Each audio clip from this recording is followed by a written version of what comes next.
Dulu saya pernah bisnis madu, omsetnya 80 jutaan lah sebulan gitu. Saya bayar 500 anak kecil yang punya akun Instagram. Itu caranya juga cukup. 500 anak kecil punya Instagram. Iya. Jadi,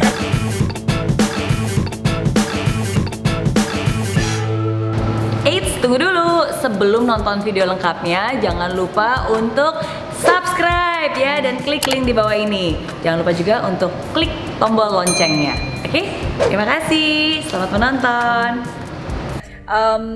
Jadi reseller sekarang udah ada 25.000 reseller ya. Berarti kebanyakan mereka jualan lewat digital online? ya, kebanyakan mereka lewat online. Mostly ada yang semuanya sih online sih, kebanyakan tapi lewat Instagram. Oke, mostly memang lewat Instagram. Berarti dari semua sosial media, apakah sekarang Instagram menjadi platform yang paling efektif dan efisien untuk jualan online? Kalau untuk produk custom yang saya jual iya, lewat Instagram, dan yang kedua lewat Facebook. Oke. Tergantung, jadi ada orang yang dia uangnya terbatas.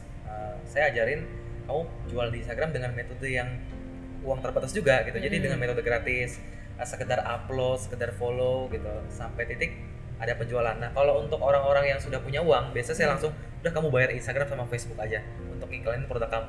Oke. Simpelnya gitu.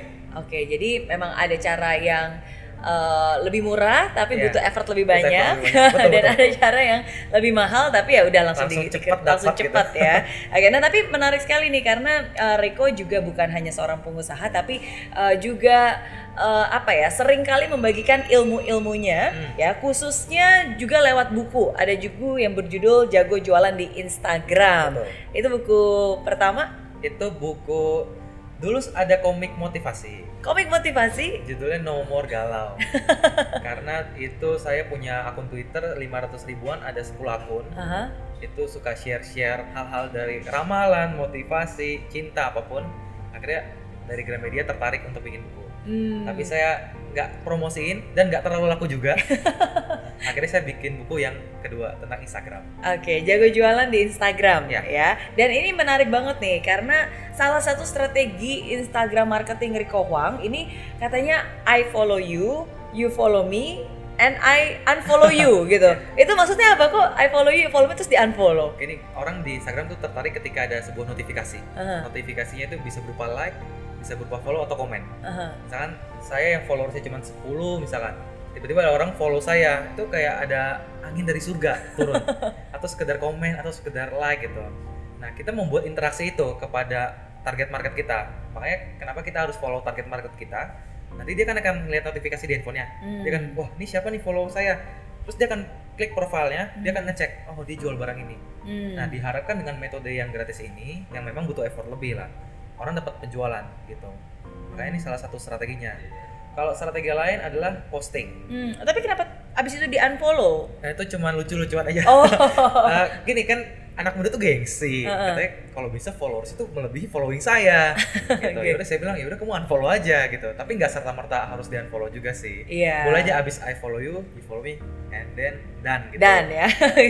Itu juga boleh. Tapi just curious kalau misalnya kita meng-unfollow seseorang di Instagram, orang itu dapat notif juga nggak sih? Enggak sih. Oh enggak ya. Jadi paling dia bisa ngelihat kok tadi follower saya 500 jadi 499 ya gitu. Oh, oke. Gitu Tapi doang. dia akan dapat notif kalau ada yang follow. Iya. Tapi kalau nggak abis itu di unfollow sebenarnya nggak di notif. Aman-aman aja kan. Iya. Kayak gitu. Oke. Nah, terus tapi kan kalau bisa dibilang berarti Rico ini sangat berhasil di dunia digital, khususnya juga di sosial media, apalagi di Instagram berarti ya. Nah, pasti udah tahu nih apa aja cara-cara yang paling efektif yang bisa dilakukan untuk bisa sukses jualan di Instagram, dan apa cara-cara yang justru sebenarnya itu paling harusnya dihindari. Kalau cara sekarang ada dua cara. Pertama cara organik, yaitu kita sekedar follow, posting gunain hashtag, dan kemudian kita melakukan itu rutin selama berbulan-bulan. Udah itu aja caranya. Kalau cara yang berbeda, pemilihan hashtagnya gimana? Cara milih hashtag? Oke, kalau cara milih hashtag tentu harus sesuai dengan produk yang dijual. Misalkan saya jual botol minum, ya saya gunakanlah hashtag-hashtag yang membuat orang mencari. Hashtag botol minum, hashtag botol, hashtag jual botol di Jakarta gitu. Itu yang membuat orang mencari karena di Instagram sekarang behaviornya orang sudah mencari tidak lewat Google, tapi lewat Instagram. Iya. Gitu. Nah, orang mencari lewat Instagram salah satunya selain dari hashtag, dari username kita juga. Jadi kalau misalkan jual sebuah produk ya kita harus pakai akun bisnis, jangan pakai akun pribadi. Gitu. Itu sederhana sih sebenarnya, cuman itu sangat amat ngaruh. Gitu. Kemudian dari pemilihan username, pemilihan judul, deskripsi, itu semua harus gunain kata kunci yang memang kita jual. Jadi misalnya jual botol minum ya kata kuncinya ya botol minum. Nah, itu cara sederhana. Itu dilakukan selama berbulan-bulan. Dan bahkan bisa juga nggak cuma punya satu akun, tapi bisa punya 3-5 akun. Kuncinya adalah ketika orang mencari botol minum, semua akun kita muncul.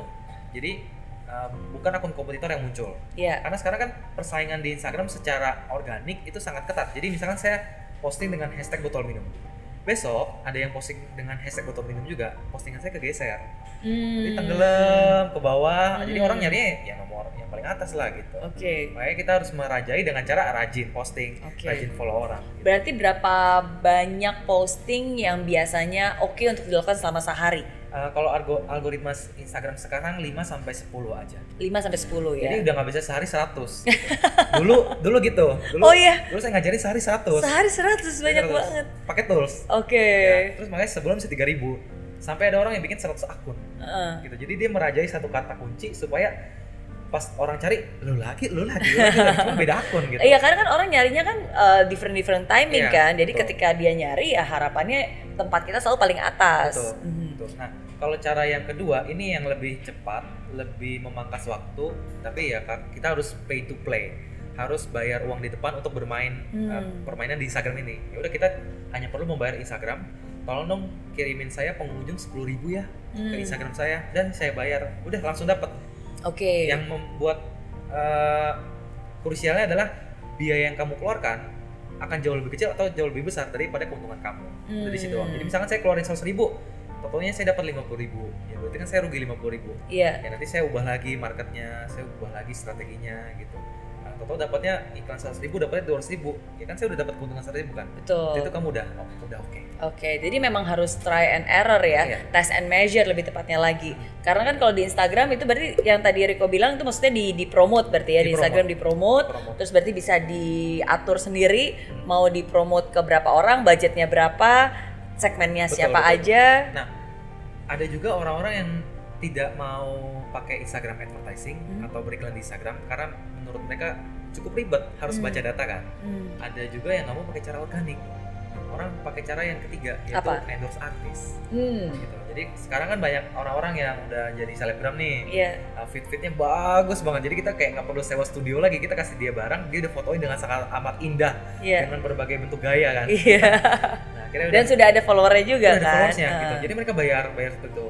Saya juga udah pernah coba. Dulu saya pernah bisnis madu, omsetnya 80 jutaan lah sebulan gitu.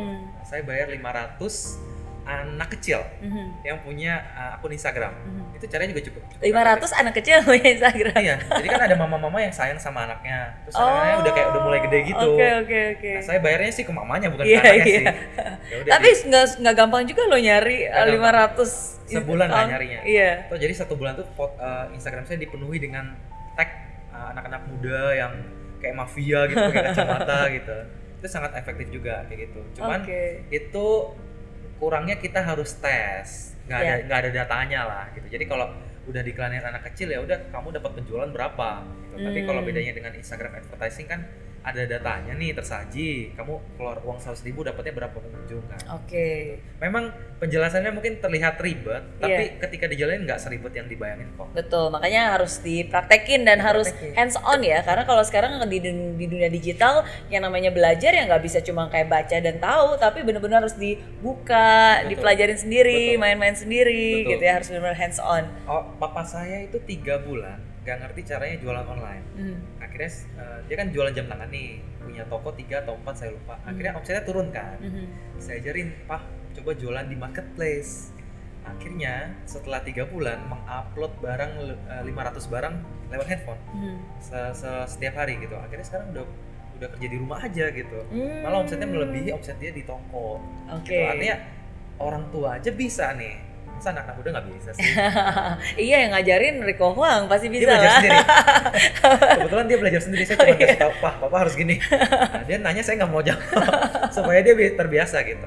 Oke. Nah, tapi apa nih tantangan terbesar? Karena kan kalau menurut saya bisnis dimanapun juga offline online itu pasti punya tantangannya tersendiri. Bukan berarti di dunia digital semua gampang-gampang aja. Pasti ada tantangan dan kesulitan terbesar. Nah, kalau menurut Rico sendiri apa nih kesulitan terbesar untuk jualan di sosial media atau di dunia digital? Oke. Jadi balik lagi, biasanya saya bilang gini, orang tuh masalahnya ada yang di dalam dirinya, ada yang di luar dirinya. Kalau di dalam dirinya ya dia malas, gengsi, nggak mau keluar dari zona nyaman. Itu masalah sebenarnya utamanya di situ gitu. Kalau belajar soal teknis digital itu gampang, di Google, di YouTube udah ada. Tinggal seberapa rajin kita mau praktek. Bahkan beberapa reseller saya ada yang kasih tahu saya kalau dia cuma perlu mengeluarkan 2 jam satu hari untuk belajar, dan selama 3 bulan dia bisa. Gitu. Hanya lewat Google, hanya lewat YouTube, ataupun belajar lewat online, beli kursus online, beli buku gitu. Nah, yang terpenting adalah masalah dia punya mindset. Gengsi, nggak disetujuin sama orang tua, kemudian dia ngerasa kok nggak laku-laku ya, karena effortnya kan harus banyak nih, apalagi orang-orang yang mainnya dengan metode gratis kan, butuh 1-2 bulan sampai dapat penjualan. Di situ dia udah mulai nyerah duluan. Kebanyakan sih kayak gitu. Iya. Merasa saya udah usaha tapi kok ternyata masih belum ada yang beli gitu. Kalau ilmu ngiklan di Facebook, waduh udah banyak banget yang nyebarin. Ilmu ngiklan di Instagram udah banyak banget yang ngajarin. Cara gunain YouTube udah banyak banget yang ngajarin gitu. Terus apa yang membedakan dong kalau gitu? Kalau saya, yang membedakan keberanian mengeluarkan budget iklan. Dulu saya keluarin duit 1 juta, karena saya nggak ikhlas ya, karena saya masih aliran gratis nih, artinya cuman ya sekedar jualan aja gitu. Bedanya gini, kalau kita jualan gratis tuh ibarat kita lagi jualan, kalau tiba-tiba Instagram menghapus akun Instagram kita, udah kita harus ikhlas menerima. Tapi kalau kita bayar iklan, udah kita udah bayar kok, tinggal gimana cara pengunjung itu benar-benar beli produk kita kan. Awalnya saya keluar 1 juta, saya merasa rugi. Keluar 5 juta, saya untung. 10 juta, kok saya makin untung. Lama-lama keluarnya tuh makin hari makin banyak kayak gitu. Dari mulai yang tadinya keluar dikit jadi keluar banyak. Intinya sih itu sih kalau di internet.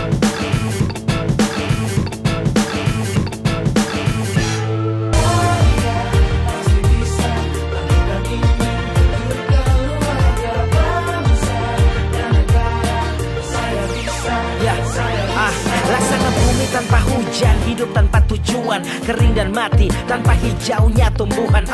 Demikian kalau mimpi tak kunjung terjadi.